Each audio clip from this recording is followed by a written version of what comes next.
నమస్తే. తెలంగాణ రాష్ట్రంలో అధికార కాంగ్రెస్, ప్రతిపక్ష బీఆర్ఎస్ల మధ్య సవాళ్లు, ప్రతి సవాళ్ల పర్వం సాగుతోంది. మాటల యుద్ధం సాగుతోంది. అదలా ఉంటే బీజేపీకి కొత్త రాష్ట్ర అధ్యక్షుడిని ఎన్నుకున్నాం. ఇక రాబోయే రోజుల్లో అధికారం మాదే అని బీజేపీ చెబుతోంది. సో ఇటువంటి పరిస్థితుల్లో తన ఆలోచన ఏంటి? తన ప్రస్థానం ఏంటి? తెలంగాణ జన సమితి ప్రాధాన్యం రాబోయే రోజుల్లో ఎట్లా ఉండబోతుంది? మనతో మాట్లాడేందుకు తెలంగాణ జేఏసీ చైర్మన్గా కీలక బాధ్యతలు నిర్వర్తించిన వారు, ప్రస్తుతం తెలంగాణ జన సమితి వ్యవస్థాపక అధ్యక్షులు, ప్రస్తుతం ఎమ్మెల్సీగా కొనసాగుతున్నటువంటి ప్రొఫెసర్ కోదండరామ్ గారు మనతున్నారు. నమస్కారం కోదండరామ్ గారు. నమస్తే. కోదండరామ్ గారు, తెలంగాణ జేఏసీ చైర్మన్గా మీరు అందరినీ కలుపుకొని చాలా అద్భుతంగా మీరు విజయ ప్రస్థానాన్ని మీరు కొనసాగించారు. సో ఇవాళ ఎమ్మెల్సీగా కొనసాగుతున్నారు. ఇంకొక 1 మంత్ అయితే ఐ థింక్ సంవత్సరం కంప్లీట్ అవుద్దేమో. సో తెలంగాణ జేఏసీ చైర్మన్గా ఎటువంటి తృప్తిని అనుభవించారు? ఇప్పుడు ఎమ్మెల్సీగా ఎటువంటి తృప్తిని అనుభవిస్తున్నారు? తెలంగాణ జేఏసీ అనేది అన్నిటికంటే గొప్ప అనుభవం అది. ఎందుకంటే తెలంగాణ అప్పటికింకా ఏర్పడలేదు. ఆ రాష్ట్రాన్ని సాధించటానికి దాదాపు ఒక 20 సంవత్సరాల పాటు, అప్పటికి 20 వాస్తవానికి 89 అంటే 20 సంవత్సరాల పాటు కొనసాగిన కృషికి ఒక ముగింపు దశకు తీసుకుపోవాలి. ఇంకా బాధ్యత అంతా నెత్తి మీద పడటంతో అందరినీ కలుపుకురావాలి. తెలంగాణ సమాజాన్ని ఏకోన్ముఖంగా నడిపించాలి.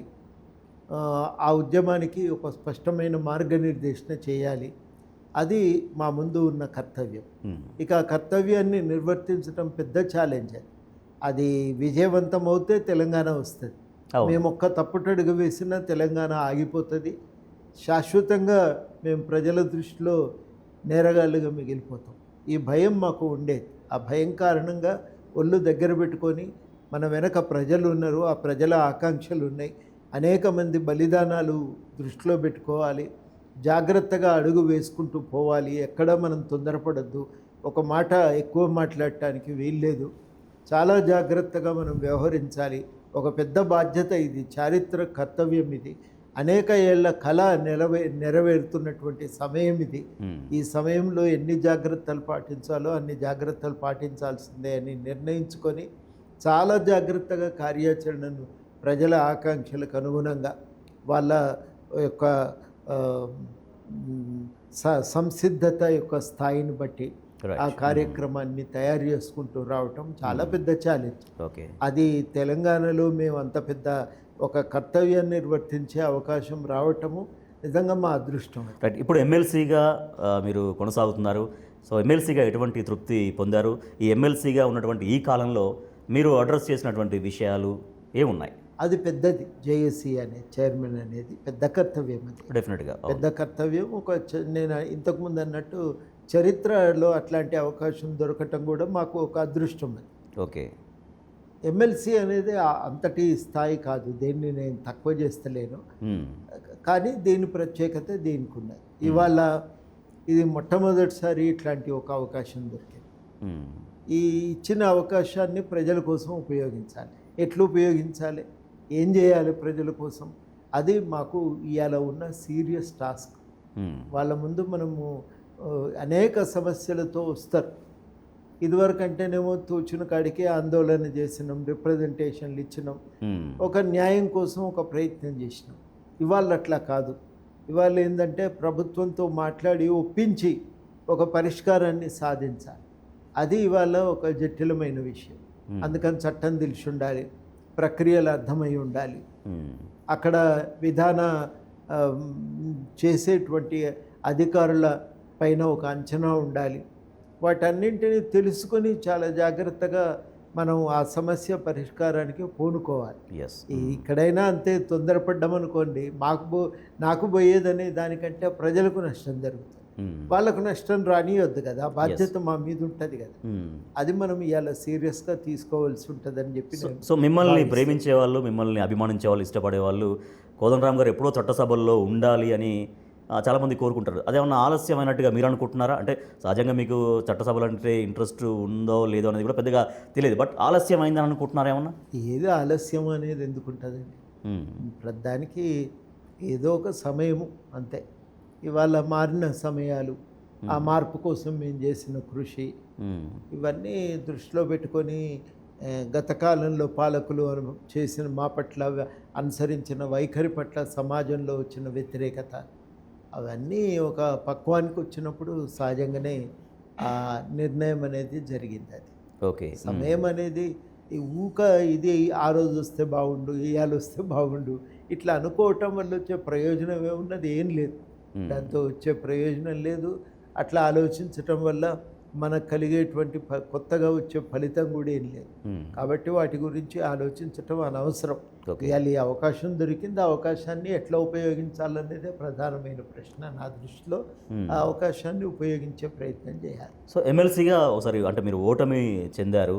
సో అదేమన్నా బాధ అనిపించిందా? అదేమన్నా బాధను మిగిల్చిందా? నాకు అంటే ఓడిపోయినందుకు బాధగాలే, గెలుస్తామనేది కూడా ఏం లేకుండే. ఎందుకంటే స్పష్టంగా బాగా పైసలు కుమ్మరించి అధికార యంత్రాంగాన్ని మొత్తం రంగంలోకి దింపిన తర్వాత విస్తృతమైనటువంటి ఒక నెట్వర్క్ ఉంటే తప్ప దాన్ని తట్టుకోవటం సాధ్యం కాదు. అంత నెట్వర్క్ నిర్మించుకోవటానికి కూడా ఆనాటి ఆ నిర్బంధ వాతావరణంలో సాధ్యపడలేదు. ఇక అది అర్థమైంది దానికి. ఎక్కడ బాధ అనిపించిందంటే చాలామంది వాస్తవానికి చాలా సందర్భాల్లో కలిసి పనిచేసినటువంటి వాళ్ళము ఆ కీలక సమయంలో మద్దతునివ్వలేదని చెప్పి కొంచెం బాధ అనిపించింది. అంతకుమించి ఓటమి అనే దానికోసము అది ఎప్పుడు కూడా అది పెద్ద దెబ్బతీసిన అంశం కాదు. అది కాకపోతుంది అనే ఒక రంది కూడా ఏం లేదు. కాకపోతే మన అనుకున్నటువంటి వాళ్ళు కీలక సమయంలో వ్యక్తిగతంగా నా ప్రయోజనం ఒకటే కాదు, స్థూలంగా రాష్ట్రంలో ఒక ప్రజాస్వామిక వాతావరణానికి కీలక పాత్ర పోషించడానికి అనువైన అది ఒక యుద్ధం. ఆ యుద్ధంలో మనం శక్తులందరం కలిసి లేకపోయినాము అనే బాధ అనిపించింది. ఆ యుద్ధం అనేది ఒక నిరంకుశత్వానికి వ్యతిరేకంగా సాగుతున్న పోరాటం. అది ఆ పోరాటంలో అనుకునే వాళ్ళందరూ ఒక సైడ్ ఉంటే బాగుండు అని అనుకుంటాం కదా సహజంగా. అట్లా లేకపోయినామని మాత్రమే బాధ అనిపించింది. ఓకే. సో ఇప్పుడు మీరు కాంగ్రెస్కు అనుబంధంగా కొనసాగుతున్నారు. కాంగ్రెస్ పార్టీ అధికారంలోకి రాష్ట్రంలో రావడానికి సో మీరు ఇచ్చినటువంటి ప్రసంగాలు కావచ్చు, మీ ప్రచారం కూడా చాలా పనికొచ్చింది. సో ఇవాళ మరి మీరు ఆశించినటువంటి మార్పు కనపడుతోందా? తప్పకుండా ఒక్క విషయంలో మాత్రం తప్పకుండా ఒక పెద్ద మార్పే వచ్చింది. ఒక ప్రజాస్వామిక వాతావరణం ఉన్నది ఇలా రాష్ట్రంలో. మునుపటి మాదిరిగా ఆంక్షలు లేవు, కట్టడి లేదు. ఒక సభ పెట్టుకోవాలన్నా, ధర్నా చేయాలన్నా, మాట్లాడాలన్నా నిరంతరం నిఘా ఉంటుండేది. ఫోన్లో ట్యాపింగు ఇవన్నీ లేవియాలి. కొంత స్వేచ్ఛగా ప్రశాంతంగా బతుకుతున్నాం. ఇది మాత్రం దాదాపు తెలంగాణలోని 50 మంది ప్రజలు అంగీకరిస్తున్నారు. ఇది నా దృష్టిలో గొప్ప మార్పు. ప్రతి విషయం మాట్లాడుకోవటానికి అవకాశం ఉంది. అన్నిటికంటే మించి పౌర సమాజం మళ్ళీ చిగురిస్తున్నారు. ఈ సమాజం పూర్తిగా అణిచివేత కారణంగా కుప్పగూలిపోయి ధైర్యం చేసి తెలంగాణ బలమే పౌరవేదికలు. ఆ పౌరవేదికలు కుప్పగూలిపోయి అవి ఇవాళ మెల్లమెల్లగా చిగురిస్తున్నాయి. ప్రజల ఆకాంక్షలను వాళ్ళు తెలియజెప్పటం, ప్రజల ఆలోచనలను నలుగురికి తెలియజెప్పటం, వాళ్ళ సమస్యలను సమాజం ముందుంచటం, పరిష్కారాల కోసం ప్రయత్నం చేయటం, అది ఆ పౌర వేదికలు, పౌర సంఘాలు, ప్రజా సంఘాలు చేసే పని. మీరు అలా అంటున్నారు, కానీ వాళ్ళ ప్రధాన ప్రతిపక్షంగా ఉన్న బీఆర్ఎస్ సో మా వాయిస్ ఎక్కడ వినిపించకుండా కట్టడి చేస్తున్నారు. లేకపోతే ఏదైనా సభకి, సమావేశానికి అనుమతి చాలా శ్రమతో కూడుకుంటుంది. కొన్ని చోట్ల అనుమతులు ఇవ్వట్లేరు. ప్రశ్నిస్తే సోషల్ మీడియా వేదిక ద్వారా ప్రశ్నించినా కూడా వాళ్ళపైన ఇష్టారీతిన కేసులు పెడుతున్నారంటూ బీఆర్ఎస్ పార్టీ చెబుతోంది. అన్నీ మీటింగులు పెట్టుకోవటానికి ఇవాళ ఏమి ఇబ్బందులు లేవండి. నిజానికి బీఆర్ఎస్ కాలంలో చాలా కష్టంగా ఉండేది. ఏదన్నా పర్యటన చేయాలన్నా, ఒకటి పని అక్కడ ఏదో ఘటన జరిగింది చూసొద్దామని అనుకున్నా చాలా కష్టంగా ఉండేది. ఇవాళ అట్లా లేదండి. వాళ్ళు అట్లా లేదు. ఎవరు మీటింగ్ పెట్టుకున్నా, ఏదైనా చూసి రావాలనుకున్నా, చెప్పాలనుకున్నా దానికి పెద్ద సమస్య, ఆటంకం అనేది లేదు. కాబట్టి ఇది ఇవాళ పరిస్థితులు వేరు. దాంతో మనం పోల్చి చూడటానికి వీలే లేదు. అట్లా వాళ్ళు ఇబ్బందులు కలుగుతున్నాయని చెప్పేటువంటి నైతిక అర్హత కూడా ఇవాళ బీఆర్ఎస్కు లేదు. అంతటి నిర్బంధాన్ని ప్రయోగించి ఇవాళ కష్టంగా ఉంది, మా మీటింగులు పెట్టుకోలేకపోతున్నాం అని మాట్లాడే నైతిక అర్హత కూడా వాళ్ళకు లేదు. ఎంత కొట్లాడితే ధర్నా చౌకు మళ్ళీ అనుమతులు ఇచ్చారండి.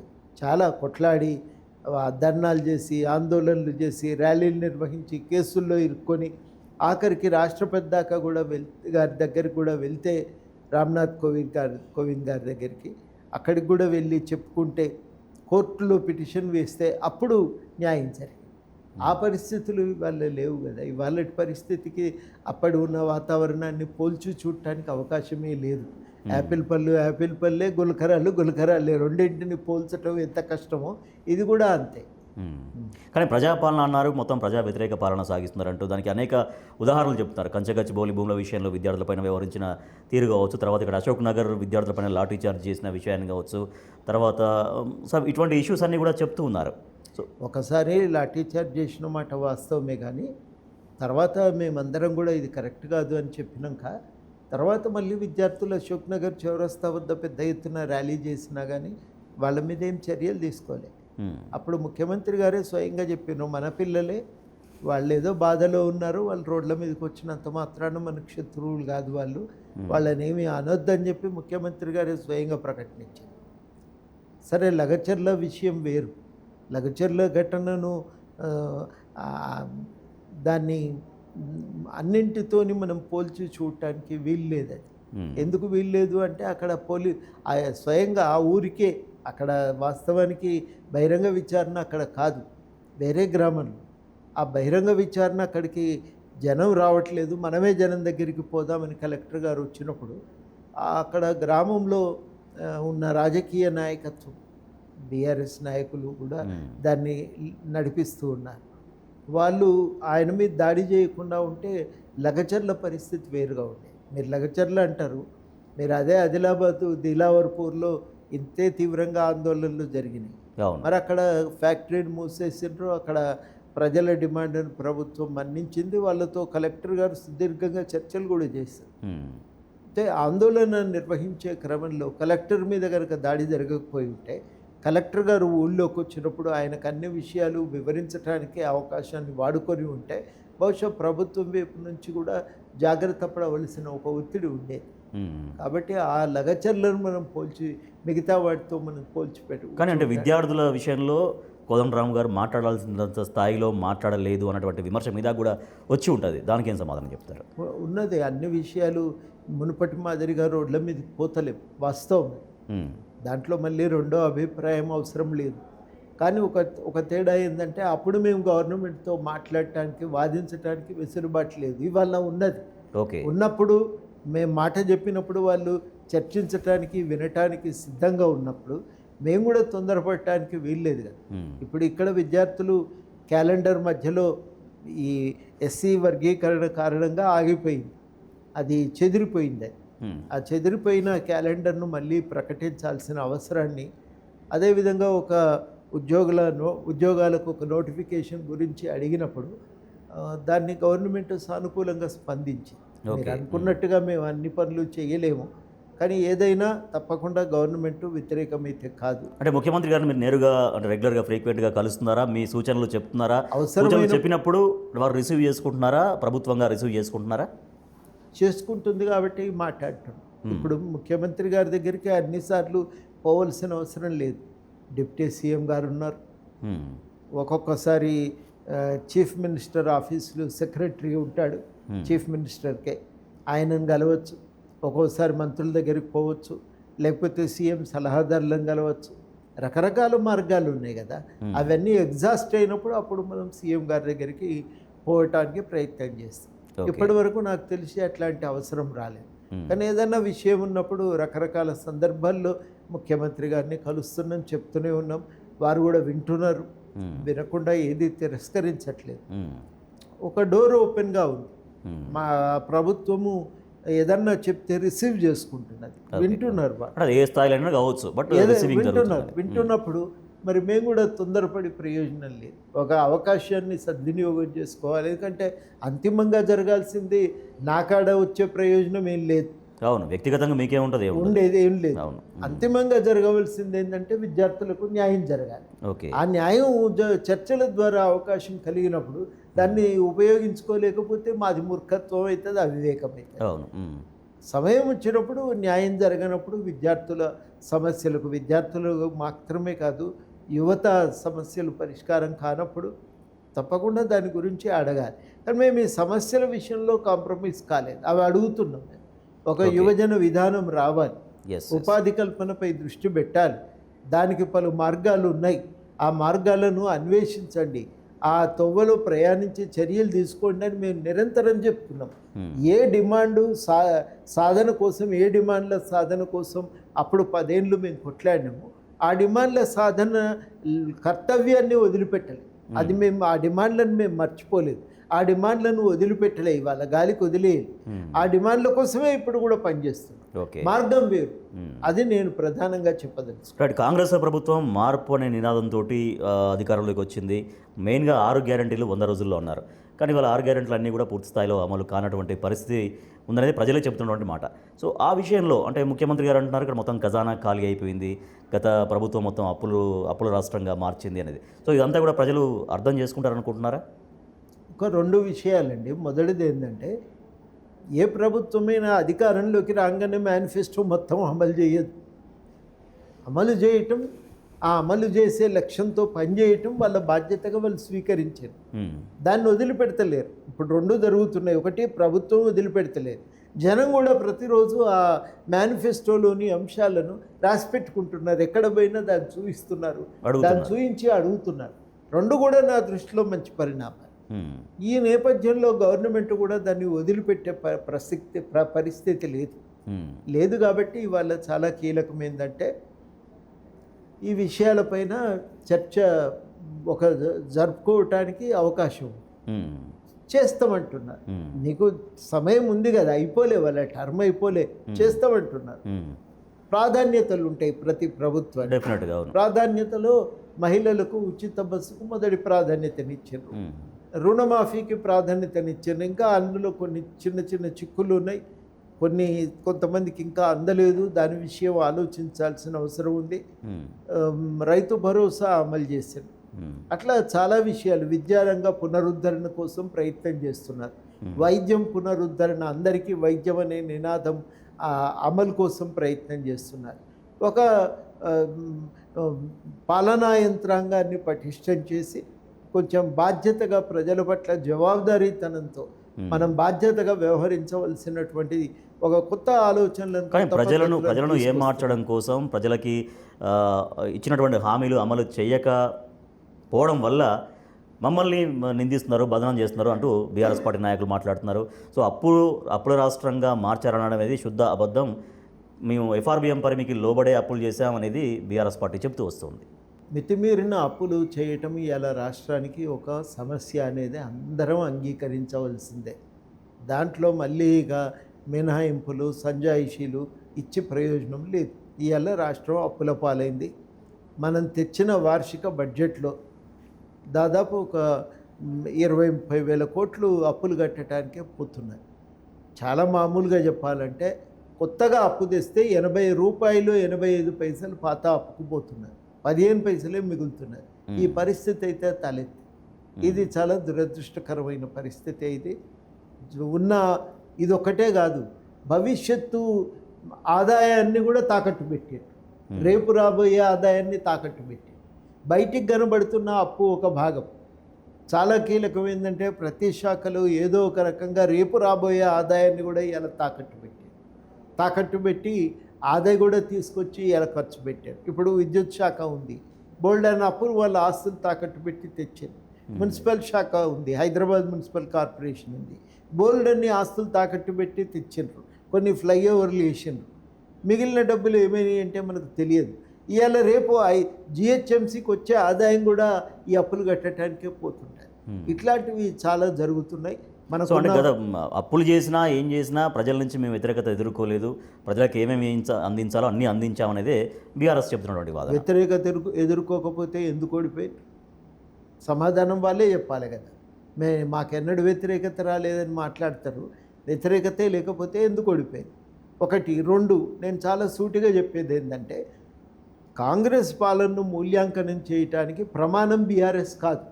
బీఆర్ఎస్ను కూడా జనం తిరస్కరించిన బీఆర్ఎస్ కాంగ్రెస్ పని విధానాన్ని బేరీజు వేసుకోవటానికి ఇది కొలమానం కాదు. కాబట్టి దాన్ని పక్కన పెడదాం. మనం ఇంకేదో కొలమానం గురించి ఆలోచించాలి. మా దృష్టిలో మేము తీసుకునే కొలమానాలు వేరు. మేము బీఆర్ఎస్ కళ్ళతో చూస్తలేం పరిస్థితిని. మేము మా దృష్టికోణం నుంచి మేము చూస్తున్నాం. ఇవాళ మేము అనుకుంటున్నది ఏంటంటే, మేము ఈ 10 ఏళ్ల కాలంలో బీఆర్ఎస్ కూడా వ్యక్తిగతమైన పోస్టుల కోసం పోయి ఘర్షణ పడలేదు, వ్యక్తిగతమైన అవసరాలకు ఘర్షణ పడలేదు. ఉద్యమ ఆకాంక్షలను మీరు అమలు చేయట్లేదు, పట్టించుకోవటం లేదు. ఇంతమందిని కలిసి కొట్లాడి తెలంగాణ తెచ్చి మీకు అధికారం ఇస్తే మీ అధికారాన్ని మీ అవసరాలకు వాడుకుంటున్నారు తప్ప ప్రజల కోసం వాడతలేరు అని కొట్లాడినాడు. ఇవాళ మా కులమానం ఏముంటుందండి? వీళ్ళు ఆ పద్ధతుల్లో పోతున్నారా, విడిగా భిన్నంగా ఉన్నారా అనేది ఆలోచిస్తాం కదా. వాళ్ళలాగా లేరు, వీళ్ళు వేరుగా ఉన్నారు. వీళ్ళు వేరుగా ఆలోచిస్తున్నారు. మునుపటి మాదిరిగా సొంత ప్రయోజనాలు ప్రధానం కాలేదు. ఇవాళ చాలా కీలకం ఏంటంటే మునుపటి మాదిరిగా ఆస్తుల సంపాదన కోసం అధికార దుర్వినియోగం అనేది కనబడటం లేదు ఇక్కడ.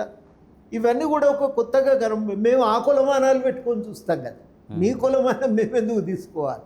మాకంటూ ఒక కులమానంతోనే మీ పాలనను మూల్యాంకనం చేసినాం. ఒక నిరంకుశ పాలన వద్దు ఈ తెలంగాణలో. ప్రజలందరికీ పాలనలో భాగస్వామ్యం దొరకాలని కోరుకున్నాం. అన్ని వర్గాలు కూడా బతుకు తెరువు ఉంటాయని కదా తెలంగాణ తెచ్చుకున్నది. ఆ వర్గాలకు న్యాయం చేయాలని కోరుకుంటాం.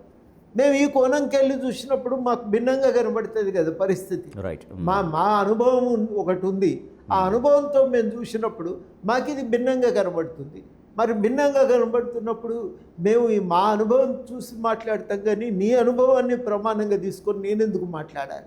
అదాన్ని ప్రమాణం చేయటమే చేస్తున్నటువంటి మనం పెద్ద తప్పది. అది ప్రమాణం కాదు. అది ప్రమాణం కాదనేది జనమే తిరస్కరించి పక్కన పడేశారు. రైట్. మరొక విషయం, తెలంగాణలో జల సంపదను పెంచడం కోసం ఒక బృహత్తరమైన కాళేశ్వరం ప్రాజెక్టు నిర్మించాం. కానీ దాంట్లో పిల్లర్ల కుంగుబాటును సాకుగా చూపించి వాళ్ళ మొత్తం కాళేశ్వరాన్ని బదనం చేసే విధంగా, గత బీఆర్ఎస్ ప్రభుత్వాన్ని బదనం చేసే విధంగా ఈ ప్రభుత్వం వ్యవహరిస్తుంది అనేది బీఆర్ఎస్ మాట. ఇప్పుడు మనం కాదు, వాళ్ళు కాదు, అది కుంగింది. మొట్టమొదటి ప్రశ్న ఏంటంటే ఎందుకు కుంగింది? ఇప్పుడు ఒకటి కుంగితే ఏమవుతుందని కాదు అడగటం. ఇది విచిత్రమైన ప్రశ్న. ఒకటి కూడా కుంగొద్దు కదా, ఎందుకు కుంగింది? ఇల్లు కట్టుకుంటే ఒక పిల్లర్ కుంగితే ఏమైద్దా?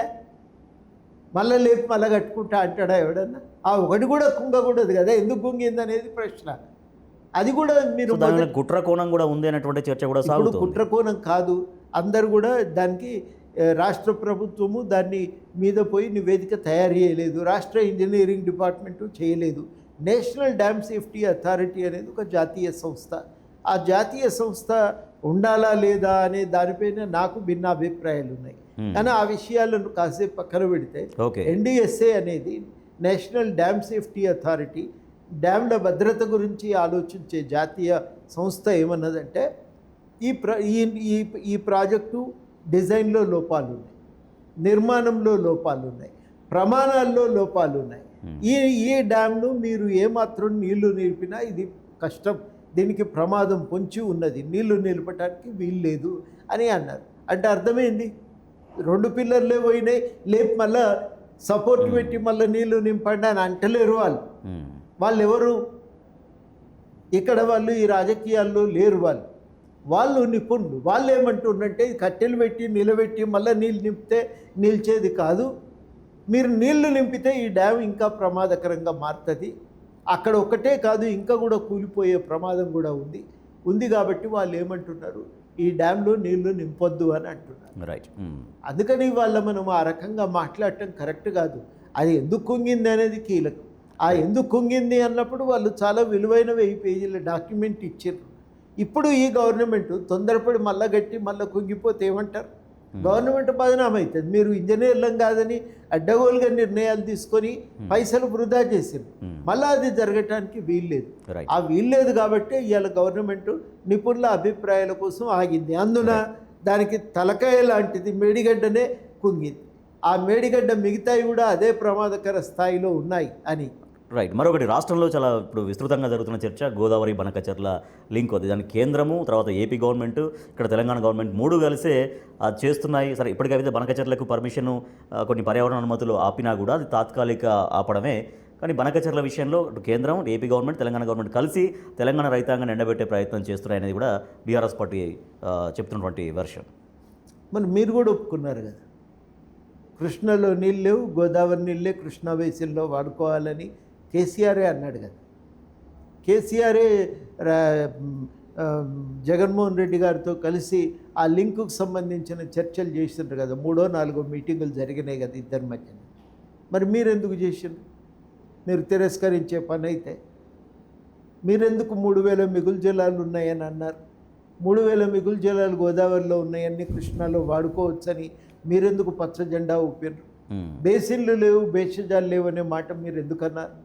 ఇవన్నీ అంటే అర్థమైంది మీరు ఒప్పుకున్నట్టే కదా, పంచుకోవటానికి మీరు ఒప్పుకున్నట్టే కదా. ఇవాళ గవర్నమెంట్ ఏమంటుందంటే అది పంచుకోవటానికి వీల్లేదండి. ఎందుకు వీల్లేదంటున్నారు? వాళ్ళు స్పష్టమైన కారణాలు చెప్తున్నారు. సీఎం గారు చెప్తున్నారు, ఇరిగేషన్ మినిస్టర్ గారు అయితే ఇంకా వివరంగా కూడా చెప్తున్నారు అదే విషయాలను. వాళ్ళు ఏమంటున్నారంటే గోదావరిలో మా నీళ్లు మాకు కావాలి, మేము ఉమ్మడి రాష్ట్రాల్లో నష్టపోయినాం, ఇవాళ మొట్టమొదటిసారి మా నీళ్లు మేము వాడుకోవటానికి ఒక అవకాశం కలిగింది, ముందు మా వాటా ఏందో తెలుసండి. కేంద్ర ప్రభుత్వం ఇన్నేళ్ళు వాటా తేల్చకుండా తెలంగాణకు చాలా అన్యాయం చేసింది. ఇప్పుడు వాళ్ళు వాటా తేల్చండి మాకు అని అడుగుతున్నారు. వాటా తేల్చమనేసరికి ఇలా కేంద్ర ప్రభుత్వం ఇబ్బందుల్లో పడ్డది. కాబట్టి మొట్టమొదట జరగవలసింది ఏంటంటే వాటా తేల్చాలి. రెండో మాట వీళ్ళు ఏమంటున్నారంటే మా ప్రాజెక్టుల మీద అభ్యంతరాలు లేవనెత్తుతూ అక్కడ నీళ్లు వాడుకుంటే జరిగేది ఏంది పరిణామం అంటే మీరు ఆ నీటి మీద శాశ్వత హక్కును పదిలపరుచుకుంటున్నట్టే లెక్క. వాస్తవానికి అక్కడ తీసుకుపోయేది 200 టీఎంసీలు కాదు, 400 టీఎంసీలు ఏర్పాట్లు ఆ స్థాయిలో జరుగుతున్నాయి. రేపు 400 టీఎంసీల మీద మీరు హక్కు నిలబెట్టుకున్నాక తెలంగాణ నష్టపోదా? కాబట్టి మా వాటా మాకు తేల్చి మా ప్రాజెక్టులకు అనుమతులు ఇచ్చి మేము కట్టుకున్నాక నీళ్లు కింద వృధాగా పోతే అప్పుడు అవి మిగులు నీళ్ళు అయితే అప్పటిదాకా అవి మా వాటా నీళ్లు సముద్రంలో పోతున్నాయి, అవి వాడుకోవటానికి కాదు, మాకు అనుమతులు ఇస్తే మేమే వాడుకుంటాం కదా. రెండు, మిగులు జలాల్లో కూడా తెలంగాణకు వాటా ఉంటుంది, వరద జలాల్లో కూడా వాటా ఉంటుంది. ఆ వాటా కూడా మీరు తేల్చి చెప్పండి. తేల్చినాక ఎవరి పద్ధతుల్లో వాళ్ళు వాడుకుందాం అనేది రాష్ట్ర ప్రభుత్వం గట్టిగా వాదిస్తుంది. సో ఇప్పుడు ప్రభుత్వం చేసే వాదన సరిపోతుందా? ఇంకా దాన్ని ఎంత స్ట్రాంగ్గా దీన్ని నిలువరించాల్సినటువంటి అవసరం ఉంది తెలంగాణ నీటి వనరులు కాపాడుకోవడం కోసం? నా దృష్టిలో గట్టిగానే వాదన చేస్తున్నారు, గట్టిగానే ఉత్తరాలు ఇస్తున్నారు. అక్కడితో ఆగుతుందని కూడా వాళ్ళు ఏం అనుకోవటం లేదు. నిరంతరం కేంద్ర ప్రభుత్వంతో కొంత ఘర్షణ తప్పదు మనకు. ఘర్షణ పడితే తప్ప మన హక్కు మనకు దొరికేటట్టు లేదు అని ఒక నిర్ణయానికి వచ్చింది. ఆ రకంగా హక్కును సాధించుకోవటానికి ప్రతి సందర్భాన్ని వాడుకుంటారు. సో ఇప్పుడు తెలంగాణ ఉద్యమాన్ని ఒక జేఎస్ చైర్మన్గా మీరు ముందుండి నడిపించారు. ఇప్పుడు తెలంగాణ బీజేపీ ఎంపీలు, కాంగ్రెస్ ఎంపీలు ఇంకా తెలంగాణ విభజన హక్కుల కోసం చేయాల్సిన ఫైట్ ఏం మిగిలి ఉంది? ఇంకా చాలా ఉన్నదండి. ఎందుకంటే విభజన హామీలను కేంద్ర ప్రభుత్వం పట్టించుకోవాలి. మొట్టమొదటిది ఏంటంటే రాష్ట్రాన్ని విభజించేటప్పుడు అన్ని ఆస్తులు పంపకాలు, ఉద్యోగుల పంపకాలు జరగాలి. చట్టంలో కొన్ని లోపాలు ఉన్నాయి, ఆ లోపాలను ఆసరాగా చేసుకొని ఈ పంపిణీలను అడ్డుపడుతున్నారు. అది మొదటి విషయం. ఇంకా పబ్లిక్ రంగ సంస్థల ఆస్తుల పంపకాలు జరగలేదు. ఉద్యోగుల పంపకాల్లో కూడా ఇంకా కొన్ని చిక్కులు ఉన్నాయి, వాటి పరిష్కారము కాలేదు. ఒకటి. రెండు, విభజన హామీల్లో భాగంగా వెనుకబడిన ప్రాంతాలకు నిధులు ఉన్నాయి.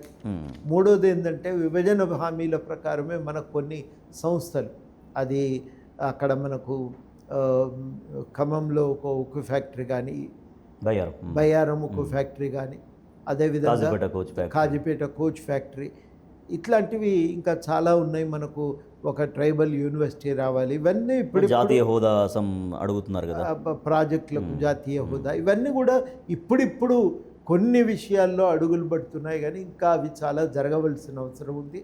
వాటన్నింటి కోసం మనం గట్టిగా నిలబడి కొట్లాడాల్సిన అవసరం కూడా ఉందని చెప్పి నేను. సో కేంద్ర ప్రభుత్వ వైఖరి ఎట్లా ఉంది కోదండరామ్ గారు తెలంగాణ రాష్ట్రం పట్ల? తెలంగాణ విషయంలో వాళ్ళ వైఖరిలో ప్రధాన సమస్య ఏంటంటే పిల్లను తల్లిని చంపి పిల్లకు జన్మనిచ్చిండ్రు అనేది వాళ్ళ స్థూలమైన వాదనలోనే లోపము.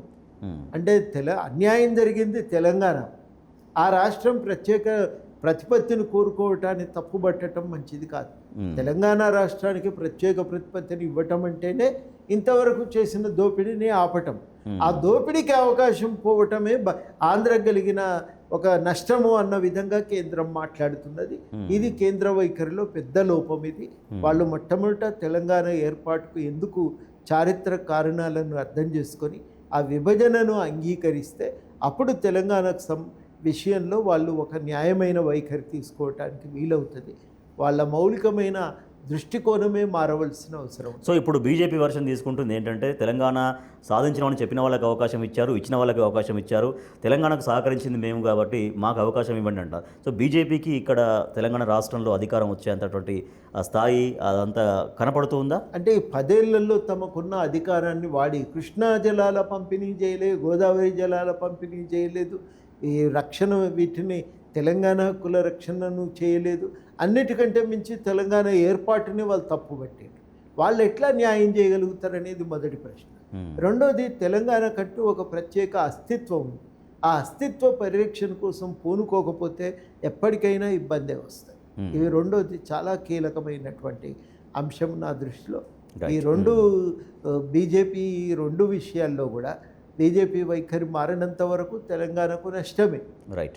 సో ఇక మీ విషయానికి వస్తే తెలంగాణ జన సమితి ప్రయాణం కొనసాగుతుంది. రాబోయే రోజుల్లో ఎట్లా ఉండబోతుంది? తెలంగాణ జన సమితిని ఏ రకంగా స్ట్రెంత్ చేయబోతున్నారు? మేము రాజకీయాల్లో సంస్కరణలు రావాలని కోరుకుంటున్నాం. పైసల చుట్టూ కాదు, ప్రజల చుట్టూ రాజకీయాలు తిరగాలి.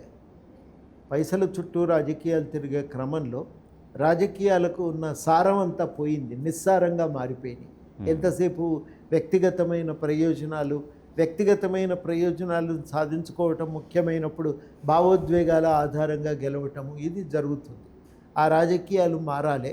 ప్రజల కేంద్రంగా ప్రజల సంక్షేమమే ప్రధానంగా చర్చ జరగాలి. ఆ రకంగా రాజకీయాలు కొనసాగాలి అని చెప్పి మేము వాదిస్తూ ఉన్నాం. ఆ మార్పుల కోసం ప్రయత్నం చేస్తున్నాం. ఇప్పుడున్న పరిస్థితుల్లో వెనువెంటనే మేము అనుకున్న మార్పులు రాకపోయినా సమస్యలు లేవనెత్తడానికి మాత్రం మాకున్న వ్యూహము బాగా పనికొస్తున్నది. అందుకని చాలా సమస్యలను ఎజెండా మీద నిలబెట్టడంలో మేము చాలా విజయవంతంగా ఉన్నాం. ఇది ఇంకా కొంత నిర్మాణంగా పెంచుకోగలిగితే మాకు చాలా ప్రయోజనకరంగా ఉంటుంది. ఆ నిర్మాణాత్మకంగా దాన్ని పెంపొందించుకోవటానికి కొంత రాజకీయాల స్వభావం కూడా మార్పు జరగాలి. ఆ మార్పు కోసమే మేము ఇప్పటికీ ప్రయత్నం చేస్తున్నాం. ఓకే. సో ఎమ్మెల్సీగా మిమ్మల్ని నామినేట్ చేయగానే కోదండరామ్ గారిని క్యాబినెట్లోకి తీసుకుంటారేమో, విద్యాశాఖ మంత్రి అని కూడా ఆల్రెడీ ప్రచారం కూడా సాగింది. సో అటువంటిది జరిగే అవకాశం ఉందా? మేము చూడబోతున్నామా? ఆ పరిణామాలు జరిగినప్పుడు నాకు ప్రత్యేకమైన కోరికలు ఏమీ లేవు. ఏమున్నా ప్రజల కోసం నిలబడి పనిచేస్తున్నాం. ఆ పని కొనసాగుతుంది. దానికి కొనసాగటానికి ఏదో ప్రత్యేకమైన సాధనాలు ఏదో కావాలనే ఆలోచన కూడా ఏం లేదు. ఏమీ లేకపోయినా చాలా పనులు చేసిన పెద్దలు ఎంతోమంది ఉన్నారు. కాబట్టి వాళ్ళే మనకు ఆదర్శం కావాలి. వాళ్ళ మార్గంలోనే మనం ప్రయాణించాలనే నేను నిర్ణయించుకున్నా. ఆ రకంగా పనిచేద్దాం. పనిచేయటానికి ఏమి ఇబ్బంది వస్తుంది? అంతే కదా. అంటే ప్రజలకు అవకాశం వచ్చినప్పుడు దాని విస్తృత సేవలు ఉపయోగించుకోవాలనేది అది తర్వాత విషయం. ఏమైనా అది ప్రజలకు ఉపయోగపడితే మంచిదే. ఉపయోగపడని దాన్ని మనం ఆశపడి కూడా ప్రయోజనం లేదు. కానీ అది వస్తేనే నేను చేస్తా అనుకోవటం కూడా కరెక్ట్ కాదు. అట్లా ఆలోచిస్తే మనిషి మనలో లోపం ఉన్నట్టే లెక్క. మన పని సాగుతుండాలి. మనం కరెక్ట్ అనుకున్న దానికోసం పనిచేస్తూనే ఉండాలి. సో ఉద్యమం అందరూ కలిసి చేశారు కోదండరామ్ గారు. ఇప్పుడు ఉద్యమం చేసిన వాళ్ళల్లో అంటే వేరు పార్టీలలో ఇక్కడ ఎవరి భావజాలానికి అనుగుణంగా వాళ్ళు వేరు పార్టీలలో ఉన్నారు. సో మీరు వ్యక్తిగత సంబంధాలు అలాగే ఉన్నాయా? ఏ పార్టీలో ఉన్నా మీకు ఎట్లా అంటే కార్డియల్ రిలేషన్స్ కొనసాగిస్తున్నారా? ఉంటాయి కదనండి, సహజంగానే.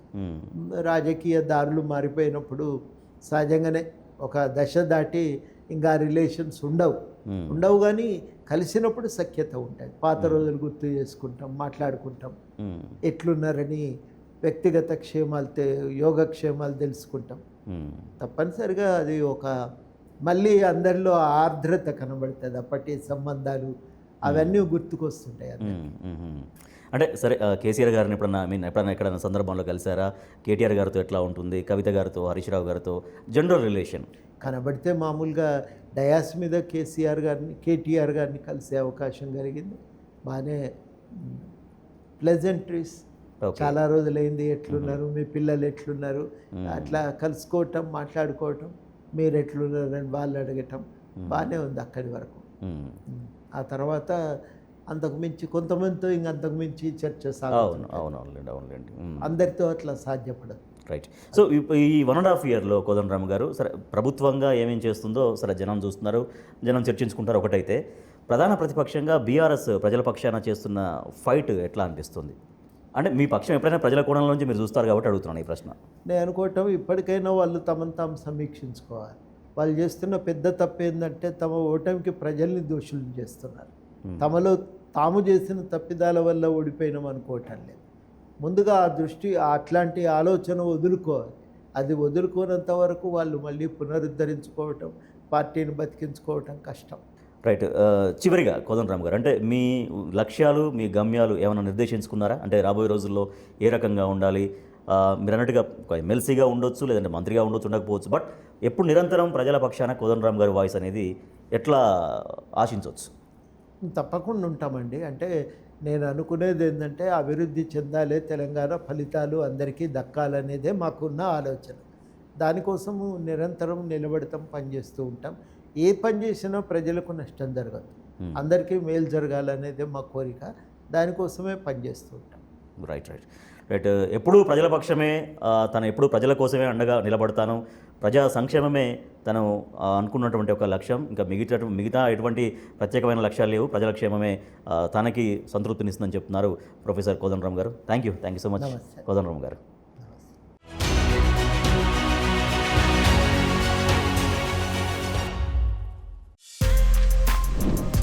For more videos like this, subscribe Big TV channel.